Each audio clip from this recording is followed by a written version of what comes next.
Perkenalkan, nama saya Nadia Aurelia Pinkan, Borota Barat, NPM 198320299.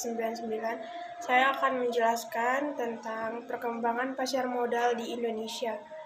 Perkembangan pasar modal di Indonesia telah mengalami perkembangan secara signifikan dari zaman kolonial Belanda sampai sekarang.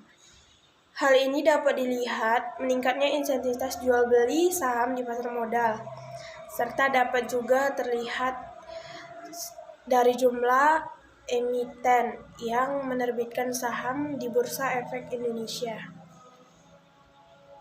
Perkembangan pasar modal di Indonesia juga didukung oleh pemerintah, seiring dengan berbagai insentif dan regulasi yang dikeluarkan oleh pemerintah. Selain didukung oleh regulasi yang dibuat oleh pemerintah, perkembangan pasar modal di Indonesia juga diakibatkan dari perkembangan teknologi yang tercepat. Perkembangan teknologi di era globalisasi membuat penyampaian informasi mengenai saham menjadi semakin terbuka dan mudah untuk diakses, salah satunya melalui internet, menjadi platform utama untuk pengumpulan informasi, pengolahan, serta interaksi. Selain itu, internet memainkan informasi yang penting, tidak hanya mengakses informasi, tetapi juga sebagai media yang digunakan perusahaan untuk mempublikasikan berbagai laporan keuangan atau berita yang berguna untuk menarik perhatian investor. Hingga akhir Oktober 2021, investor pasar modal telah mencapai 6,7 juta investor, atau tumbuh 7,5 kali lipat sejak 2016. Di antara investor pasar modal itu terdapat investor saham yang juga mengalami peningkatan pesat sebanyak 1,4 juta investor menjadi 3 juta investor baru sejak 2016. Jenis-jenis perkembangan pasar modal di Indonesia. Yang pertama, pasar perdana, yaitu Initial Public Offering atau IPO. Penawaran saham perdana atau Initial Public Offering adalah jenis pasar modal di mana atau pertama kalinya perusahaan pihak emiten menjual saham atau obligasi ke masyarakat umum. Yang kedua, ada pasar sekunder. Secondary market. Ketika permintaan dalam pasar IPO melebihi jumlah ketersediaan, pihak pembeli atau investor dapat membeli surat berharga lainnya di pasar sekunder. Dalam pasar ini terdapat aktivitas jual beli antara investor tanpa pembatasan ketersediaan surat berharga.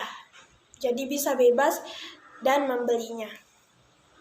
Yang ketiga, ada pasar ketiga, third market. Jenis pasar modal selanjutnya disebut juga sebagai over the counter atau OTC. Proses jual beli yang ada dalam pasar ini terjadi antara anggota bursa dan investor atau pembeli.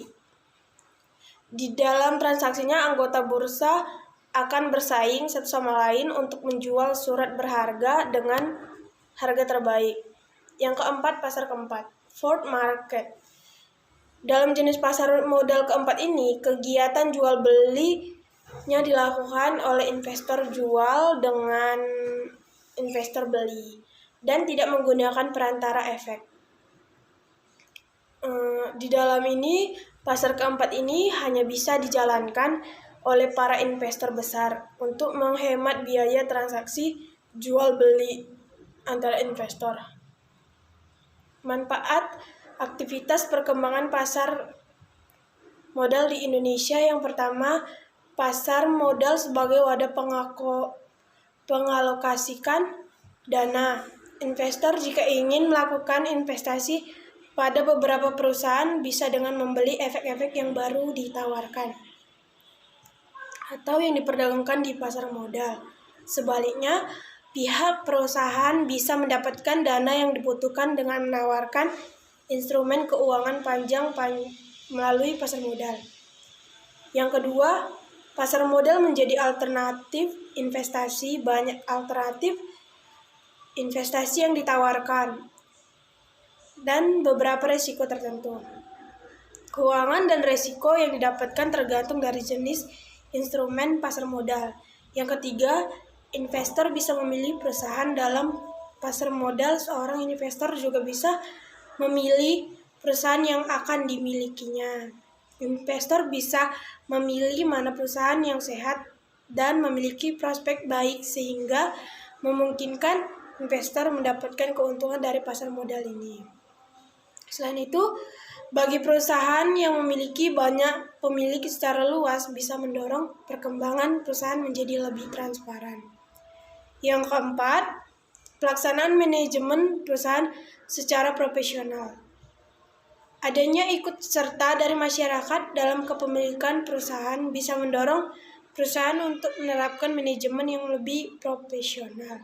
Selain itu juga bisa mendukung perusahaan agar lebih efisien dan orientasinya lebih kepada keuntungan, sehingga bisa mencapai kondisi yang lebih baik bagi para investor.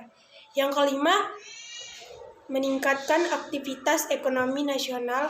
Pasar modal bisa memudahkan perusahaan-perusahaan dalam mendapatkan dana, sehingga bisa mendorong adanya perekonomian nasional agar menjadi lebih maju.